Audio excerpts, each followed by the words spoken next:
எல்லாருக்கும் வணக்கங்க. என் பேர் வந்து ஆவுடை நாயகி. என் வீட்டுக்கார் பேர் வந்து புருஷோத்தமன். இது எதுக்காக வீடியோனா, ஒரு அவேர்னஸ் வீடியோ. யாரும் பணத்தை கொடுத்து ஏமாந்துடக்கூடாது அப்படிங்கிறதுக்காக இந்த வீடியோ போடுறேன் நான். அதாவது கொஞ்ச நாளாக கேள்விப்பட்டிருப்பீங்க, நியோமேக்ஸ் கம்பெனி. அந்த கம்பெனியில தான் என் வீட்டுக்கார் போய் என்னோட நகையெல்லாம் வச்சு பணத்தை போய் கொடுத்தாரு. அதாவது 2031/1/2023 கொடுத்துருக்காங்க. இந்த மாதிரி கொடுத்தா அது ஒரு பாண்டு கொடுக்குறாங்க. இந்த மாதிரி அது ஒரு மாசம் கழிச்சுதான் அதுவே கொடுக்குறாங்க, அந்த பாண்டே கொடுக்குறாங்க. அவங்க வந்து 24வது வருஷம் பிப்ரவரி மாசம் உங்களுக்கு பணம் எல்லாம் வந்துடும் அப்படின்னு சொன்னாங்க. 24வது வருஷம் பிப்ரவரி மாசம் நாங்க அவங்கள கூப்பிட்டு கேட்டோம், சரி பணம் வரப்போகுது, நகையை திருப்பிடலாம், பிள்ளைங்களுக்கு காலேஜ் ஃபீஸ் ஸ்கூல் ஃபீஸ் எல்லாம் கட்டிடலாம் அப்படின்னு நாங்க நினைச்சிட்டு இருக்கும்போது, அந்த எங்களை சேர்த்து விட்ட ஏஜென்ட்டை கூப்பிட்டு கேட்கிறோம். அவர் வந்து இன்னும் 2-3 மாசத்துல உங்க பணம் எல்லாம் வந்துடும் அப்படின்னு சொன்னாரு. சரி நாங்களும் விட்டுட்டோம். அதுக்கப்புறம் நாள் ஓட ஓட பணம் வர மாதிரியே தெரியல. இன்னைக்கு தேதி வரைக்கும் 21/5/2025 இன்னைக்கு தேதி வரைக்கும் ₹1 கூட எங்களுக்கு இன்னும் கொடுக்கல. 2.5 வருஷத்துக்கு மேல ஆகுது. கூப்பிட்டு கேட்டதுக்கு வந்துரும் அப்படின்னு தான் சொல்றாங்க. அதனால நான் அவங்க வீட்டுல போய் கேட்கறதுக்காக போயிருந்தேன். அதாவது அதுக்கு முன்னாடியே ஒரு நியூஸ் வந்துருந்துச்சு. இந்த பேப்பர்ல வந்து நியோமேக்ஸ் கம்பெனி இவ்வளவு பணம் போட்டு ஏமாந்துட்டாங்க, இத்தனை லட்சம் பேர் ஏமாந்துட்டாங்க அப்படின்னு சொல்லிட்டு ஒரு நியூஸ் வந்தது. அதுக்காக பயந்துட்டு போய் அவங்க வீட்டுக்கு நாங்க போகும்போது வீடு பூட்டி இருந்துச்சு. வீடு பூட்டி இருக்கும்போது அவருக்கு போன் பண்ண போன் எடுக்கல. சரின்னு மாடிக்கு போனோம். அவங்க குடி வச்சிருக்காங்க. அவங்க மாடிக்கு போனோம். அங்க வந்து அவங்கள்ட்ட போய் கேட்டோம், இந்த மாதிரி கீழே ஆறுமுகன் இருக்காங்களா, அவங்க எங்க இருக்காங்க அப்படின்னு கேட்டோம். அவங்க ஊருக்கு போயிருக்காங்க அப்படின்னு சொன்னாங்க. என்ன விஷயம்னு அவங்க கேட்டாங்க. இந்த மாதிரி எங்களுக்கு சீட்ல சேர்த்து விட்டுருக்காங்க, அவங்க பணம் தரணும் எங்களுக்கு அப்படின்னு சொல்லிட்டு நாங்க கீழே இறங்கி வந்துட்டோம். அதுக்கப்புறமா அந்த ஏஜென்ட் ஆறுமுகம் வந்து எங்களுக்கு போன் பண்ணாரு. நாங்க என்ன 2 நாள்ல வந்துருவோம் ஊருக்கு, வந்துட்டு உங்களை பார்க்க வரோம் அப்படின்னு சொன்னாரு. சரின்னு மறுநாள் அந்த அம்மாவும், அதாவது ஆறுமுகம் வீட்டுக்கார அம்மாவும் அவங்க ஒய்ஃபும் எங்க வீட்டுக்கு வந்து என்கிட்ட வந்து சட்டை போடுறாங்க.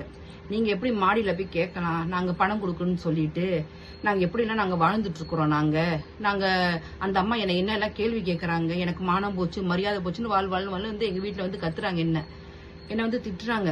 இது என்னடா கொடுமையா இருக்குது, நம்ம பணத்தை வாங்கிக்கிட்டு நம்மகிட்டே வந்து சண்டை போடுறாங்களேன்னு சொல்லிட்டு நான் கேட்டேன், என்னம்மா அப்படின்னு கேட்டேன். அப்புறம் என் வீட்டு சரி தெரியாம என் பொண்டாட்டி, என் வீட்டுக்கார சொல்றாரு, சரி தெரியாம செஞ்சுட்டா என் பொண்டாட்டி, அவளுக்காக நான் மன்னிப்பு கேட்டுக்கிறேன் அப்படிங்கிறாரு அவரு. இது தேவையாங்க இது? சரி அது முடிஞ்சிருச்சு. இன்னைக்கு தேதி வரைக்கும் 21/5/2025 வரைக்கும் ₹1 கூட வரல. அவரோட போட்டோ வந்து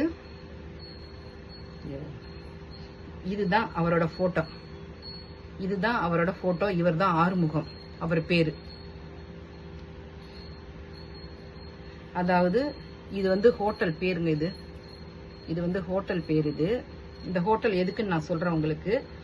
இந்த இடம் இதெல்லாம் பாத்துங்க, நான் சொல்றேன் உங்களுக்கு. இதெல்லாம் இப்படிதான் மீட்டிங் வைப்பாங்க.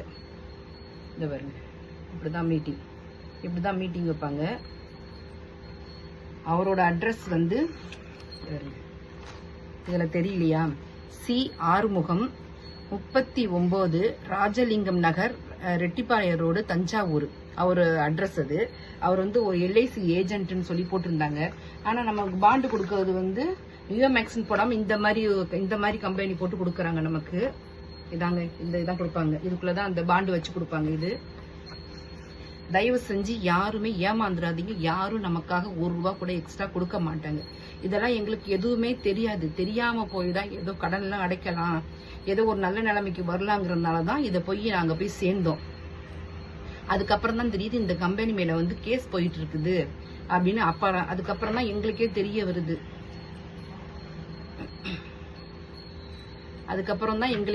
வருது. இந்த மாதிரி எத்தனையோ லட்சம் பேர் ஏமாந்துட்டாங்க பணத்தை கொடுத்து அப்படின்னு சொல்லிட்டு. அதுக்கப்புறம் அவரை கூப்பிட்டு வச்சு நாங்க கேட்டோம். அதுக்கப்புறம் அந்த அம்மா சண்டை போட்டுட்டு போகும்போது ஒரு வார்த்தை அந்த ஆறுமுகம் சொன்னாரு, நான் உங்ககிட்ட பணமே வாங்கல, நீங்க எங்கிட்ட கொடுக்கவே இல்ல, நான் உங்ககிட்ட வாங்கவே இல்லை அப்படின்னு சொல்லி ஏதோ கம்பெனி எல்லாம் ஏமாத்தினாங்களாம். நகை சீட்டு போட்டு என்னமோ ஏமாத்தினாங்களாம், நகை கடை அதெல்லாம், அத பேரெல்லாம் சொன்னாரு. அப்பதான் எனக்கு தெரிஞ்சிச்சு, அடடா நம்ம ஒரு முட்டாள்தனம் பண்ணிட்டோமேன்னு சொல்லிட்டு. அதுக்கப்புறம் தான் அவரை நான் வர வச்சு அவர் வாயாலேயே சொல்லியிருப்பாரு, எங்க கிட்ட இருந்து எவ்வளவு பணம் வாங்கினாரு, எதை வச்சு நாங்க கொடுத்தோம் அப்படிங்கறது வந்து அவரோட வாயிலேயே சொல்லியிருப்பாரு. அந்த வீடியோ 2 வீடியோ நான் எடுத்து வச்சிருக்கேன். அதையும் சேர்த்து இதையும் சேர்த்து உங்களுக்கு எல்லாருக்குமே நான் அனுப்புறேன். தயவு செஞ்சு முடிஞ்ச வரைக்கும் நீங்க இதை ஷேர் பண்ணுங்க எல்லாருக்குமே. ஏன்னா இது நிறைய பேர் ஏமாந்துருக்காங்க. அன்னைக்கு டிவியில போடுறாங்க, ஒரு கல்யாண மண்டபத்துல எல்லாரையும் நியோமேக்ஸ் கம்பெனில யார் சேர்ந்திருக்காங்க, சீட்டு போட்டிருக்காங்க, அவங்க எல்லாம் வாங்கன்னு சொல்லிட்டு வர சொல்லி அவங்க கிட்ட 600 ரூபாய் காசை வாங்கிக்கிட்டு கொஞ்சம் மீட்டிங் வாங்கிட்டு அந்த ஸ்டேஜ்ல உட்காந்துக்கலாம் அழகா சிரிச்சுக்கிட்டு ஜாலியா உட்காந்துருக்காங்க. பணம் கொடுத்தவங்க எல்லாம் கீழே உட்காந்துருக்காங்க. அவங்கள கூப்பிட்டு வச்சு அவங்கள்ட்ட பேசிட்டு என்ன பேசினாங்களோ தெரியல, பேசிட்டு அன்னைக்கு எல்லாத்துக்கும் வடை பாயசம் சாப்பாடு போடுறாங்க. அங்க அத நியூஸ்ல பார்த்தேன். அப்பதான் தெரியுது இந்த கம்பெனி வந்து இந்த மாதிரி போயிட்டு இருக்குது அப்படின்னு சொல்லிட்டு. அதனால தயவு செஞ்சு யாரும் இந்த மாதிரி ஏமாறாதீங்க. 1 ரூபா கூட கூடுதல் கொடுக்க மாட்டாங்க. 1 லட்சம் கொடுத்தா 2 லட்சம், 2 லட்சம் கொடுத்தா 3 லட்சம் அப்படிலாம் யாருமே கொடுக்க மாட்டாங்க. நல்லா பேசுவாங்க நம்ம கிட்ட வந்து. அதையும் நான் சொல்றேன், அவங்க கிட்ட எப்படி நாங்க சேர்ந்தோங்கிறத நான் சொல்றேன். நான்